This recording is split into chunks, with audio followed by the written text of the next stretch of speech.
சேப்பங்கிழங்கு, கருணக்கிழங்குலாம் செய்கிற விதத்தில் செஞ்சோம் அப்படின்னா, அது பிடிக்காதவங்க யாருமே இருக்க மாட்டாங்க.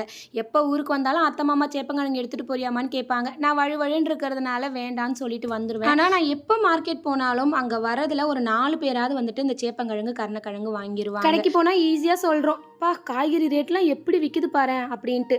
என்னைக்காவது அதை பயிர் வச்ச விவசாயிகளை பற்றி யோசிச்சிருக்கோமா? கிடையாது. அந்த இடத்துல இருக்கும் போது தான் அதோட கஷ்டம் என்னன்றது தெரியுது.